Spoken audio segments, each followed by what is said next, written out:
अल्लामा Iqbal open university course code 247 और exercise है इसकी मश्क 4.1 और इसका है क्वेश्चन नंबर 1। 250 यूएस डॉलर्स को पाउंड स्टर्लिंग में तब्दील करें। ठीक है, 250 यूएस डॉलर्स हैं, इनको हमने पाउंड स्टर्लिंग में तब्दील करना है, मीन्स कि हमने पाउंड्स में तब्दील करना है। तो पाउंड्स में तब्दील करने से पहले हमने इनको पाकिस्तानी रुपीस में चेंज करना होगा। यूएस डॉलर का रेट हमारे पास बुक में एक चार्ट है, ठीक है, उस चार्ट में दिया गया है कि यूएस डॉलर का रेट, पाउंड्स का रेट, पाकिस्तानी रुपीस का रेट, सऊदी रेट। तो उस चार्ट के हिसाब से ये क्वेश्चन हमारा सॉल्व होगा। तो उस चार्ट में यूएस डॉलर का जो रेट है वो है 83.800 रुपये और इसको हम कहेंगे फ़रोख्त, क्योंकि जब भी हम कहीं पर पाउंड्स डॉलर हम चेंज करवाने के लिए जाते हैं तो वो हमसे वो डॉलर या पाउंड ख़रीदते हैं। ठीक है, तो हम उसको कहेंगे रुपए फ़रोख्त। हमने यानी कितने रुपए में उसको फ़रोख्त किया और ये $1 की प्राइस है। ठीक है, 83.800 रुपीज़ $1 का रेट है। तो हमारे पास टोटल कितने हैं डॉलर, यूएस डॉलर 83.800 $1 की प्राइस है, तो $250 है।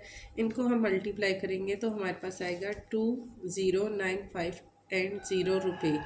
ठीक है, टोटल अमाउंट जो हमारे पास इनकी आ जाएगी, इसको मल्टीप्लाई करने से 2095 रुपीज़ आ जाएगी। अब पाउंड का रेट हमने फाइंड करना है। कीमत फ़रोख्त हमारे पास पाउंड की क्या होगी, कीमत फ़रोख्त क्या, जब हमने पाउंड किसी को किसी भी एजेंसी में या किसी मनी चेंजर्स के पास लेके जाते हैं तो वो पाउंड्स हमसे ख़रीदते हैं। तो वहाँ पर चार्ट में जो इसकी अमाउंट दी गई है वो 129.796 और 8 रुपीज़ है। तो यहाँ हम इसको लिख लेते हैं 250 हमारे पास डॉलर्स हैं और यहाँ पर हमारे पास जो इनकी अमाउंट पाकिस्तानी रुपीस में आई थी वो 20.950 रुपीज़ थी। 20.950 को हम अगर डिवाइड करते हैं 129.796 एंड 8 में, क्योंकि हमने क्या फ़ाइंड करना है, पाउंड का रेट फाइंड करना है।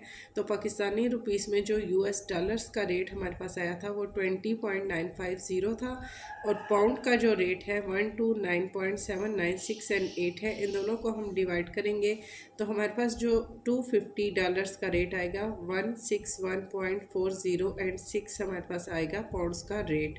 ठीक है, इन दोनों को हम डिवाइड करेंगे और डिवाइड करने के बाद हमारे पास जो आएगा 161.40 एंड 6 हमारे पास इसका आंसर आ जाएगा, पाउंड्स का रेट आ जाएगा। नेक्स्ट सेकंड क्वेश्चन है हमारे पास, 5000 सऊदी रियाल को पाकिस्तानी रुपयों में तब्दील कीजिए। 5000 हमारे पास सऊदी रियाल है, उनको पाकिस्तानी रुपयों में हम तब्दील करेंगे। जो सऊदी रियाल की कीमत हमारे पास चार्ट में, बुक के अंदर जो चार्ट है उसमें जो दी गई है वो 22.344 एंड 9 रुपीज़ है। ठीक है, ये एक सऊदी रियाल की कीमत है।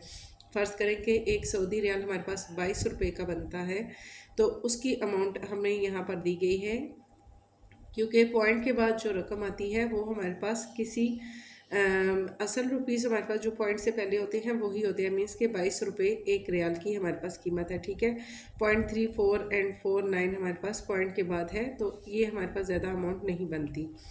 सऊदी रियाल की कीमतें ख़रीद है। ठीक है, सऊदी रियाल हमारे पास कितने हैं, 5000 हैं। 5000 को हम मल्टीप्लाई करते हैं 22.344 एंड 9 से, तो दोनों को मल्टीप्लाई करने के बाद हमारे पास आंसर आता है 111,724.5। ठीक है, 1,11,724.5 हमारे पास ये इसकी टोटल अमाउंट बन जाएगी।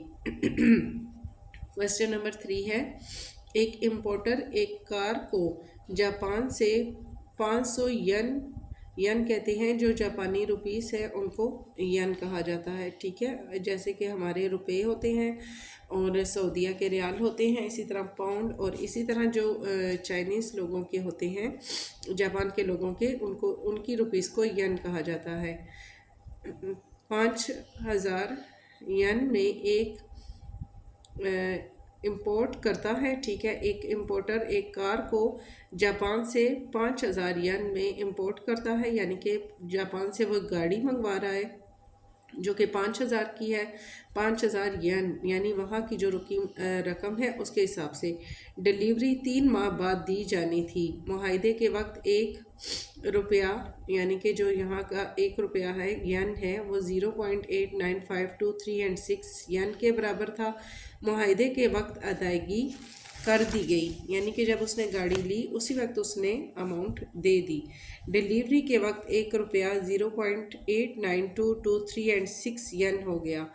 एक इम्पोर्टर का नफ़ा या नुकसान मालूम कीजिए। फ़र्ज़ कीजिए कि जैसे कि हमारे पास पाउंड्स डॉलर्स वगैरह के रेट बढ़ते और उतरते रहते हैं, तो अगर हम किसी चीज़ को कोई चीज़ फ़रोख्त करते हैं, जब हम दे रहे हैं तो वो हमारे पास 50 रुपीज़, उस वक्त जो उसकी प्राइस थी 50 रुपीज़ थी, ठीक है। बट हमने जो डिलीवरी करनी है वो 3 मंथ के बाद करनी है। 3 मंथ के बाद जो उसकी रियाल है, पाउंड है, उसकी अमाउंट बढ़ जाती है, ज़्यादा हो जाती है, तो फिर हमें इंसान सोचता है कि अगर मैं इसको अभी सेल करता तो मुझे इसमें ज़्यादा मुनाफा होता, और बाज़ दफ़ा उनके रेट गिर भी जाते हैं जिसकी वजह से उन्हें नुकसान भी होता है, ठीक है।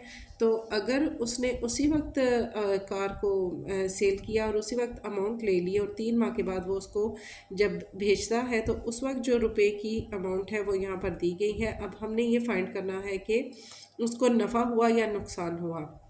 मीन्स के जब उसने फ़रोख्त की तब अगर रेट बढ़ा हुआ था तो उसको तो नफ़ा हुआ, बाद में 3 माह के बाद तो रेट गिर गया तो उसको नुकसान हो गया। बट अगर जिस वक्त उसने सेल की उस वक्त जो अमाउंट की वैल्यू थी वो कम थी और बाद में ज़्यादा हुई, तो फिर उसको क्या हुआ, नुकसान हुआ, और वो सोचता है कि अगर अभी मैं इसको सेल करता तो मुझे ज़्यादा मुनाफा देता, ठीक है। तो सिंपल इसमें हमें देख लें कि यहाँ पर क्या है, 0.89 है, यहाँ भी 0.89 है, यहाँ पर अमाउंट, ठीक है, यहाँ 52 है और यहाँ पर है 22। मीन्स के यहीं से हम अंदाज़ा कर सकते हैं कि उसको मुनाफा हुआ, क्योंकि बाद में 3 माह के बाद जो रेट है वो गिर गया था।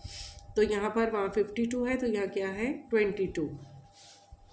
तो सॉल्व हम इसको कर लेते हैं। यन हमारे पास है 5000, कार की कीमत, ठीक है, मुआहदे के वक्त 1 रुपया जो था वो 0.89523 एंड 6 यन था। अब यहाँ पर हम लेते हैं यन को, यहाँ अमाउंट हमारे पास यन की क्या थी, 0.89523 एंड 6, इसी अमाउंट को हम दोबारा लिखते हैं, इज इक्वल टू 1 रुपीज़, यानी 1 रुपये की जो हमारे पास एक यन की जो अमाउंट है वो यहाँ पर हम नीचे मेंशन करेंगे। ये दोनों आपस में कट जाती हैं, तो 1 रुपये की जो एक यन की जो हमारे पास अमाउंट है वो है 0.89523 एंड 6। इसको हम यन को 1 रुपया, ठीक है, और उसकी अमाउंट नीचे लिखेंगे, मल्टीप्लाई करेंगे हम 5000 से। तो यहाँ पर हमने 5000 को 1 से मल्टीप्लाई किया तो हमारे पास 5000 ही आ जाएगा, और नीचे हमारे पास इसकी अमाउंट आ जाएगी यन की। इन दोनों को हम डिवाइड करते हैं, शॉर्ट सा मैं आपको बता रही हूँ, बजाय इतना लंबा लिखने के शॉर्ट भी आप कर सकते हैं, ठीक है। 1 यन को 5000 के इक्वल मल्टीप्लाई करें 5000 हो जाता है, यहीं भी 5000 को 1 से मल्टीप्लाई करें तो 5000 ही आ जाता है। डायरेक्ट भी हम लिख सकते हैं कि एक यन हमारे पास, अगर उसकी अमाउंट हमारे पास 0.89523 एंड 6 है, ऊपर हम 5000 लिखे, दोनों को हम डिवाइड करें, क्योंकि हमने क्या फाइंड करना है, एक यन की कीमत है और यहाँ पर हमारे पास क्या है 5000 है, ठीक है। इन दोनों को हमने डिवाइड किया, हमारे पास जो रकम आएगी 5585.119 हमारे पास आ जाएगी, 5000 यन की अमाउंट हमारे पास। तो डिलीवरी के वक्त जो यन की अमाउंट थी वो 0.89223 एंड 6 थी, 1 रुपये के हिसाब से। दोनों को हमने यहाँ पर यन की कीमत लिखी 1 यन, ये दोनों कट हो गए, इज इक्वल टू 1 रुपया, और यहाँ पर 1 रुपये की जो अमाउंट है वहाँ हमने नीचे लिख दी। यहाँ पर डायरेक्ट अगर हम करना चाहें तो डायरेक्ट कर सकते हैं। 5000 को हम ऊपर लिखते हैं और डिलीवरी 3 माह की डिलीवरी के बाद जो हमारे पास यन की अमाउंट थी वो हम नीचे लिखेंगे। इन दोनों को हम डिवाइड करते हैं, तो हमारे पास जो इसका आंसर आएगा वो आएगा 5000 को हम डिवाइड किया 0.89223 एंड 6 पे, इज इक्वल टू हमारे पास इसका आंसर आता है 5603.8985 रुपीज़। अब यहाँ पर उसको नफ़ा हुआ या नुकसान हुआ, ये हमने उसमें फाइंड करना है। अब 5603 पहले का हमारे पास जो आंसर आया था 0.8985, इसमें से हम माइनस करते हैं, सेकंड टाइम में हमारे पास जो आया 5585.119, दोनों को हमने माइनस किया, 18.7798 हमारे पास क्या आया, इसका नफ़ा किस तरीके से आया, क्योंकि पहले जो यन की अमाउंट थी वो ज़्यादा थी, बाद में यन का जो रेट है वो गिर गया था। तो इट मीन के अगर उसने उसी टाइम पे अगर पैसे ले लिए तो जिसकी वजह से उसे 18.7795 रुपीज़ का उसको मुनाफा हुआ। अगर वो 3 माह के बाद जब वो डिलीवरी करता है तब अगर वो पैसे लेता तो उससे क्या होता कि नुकसान होता।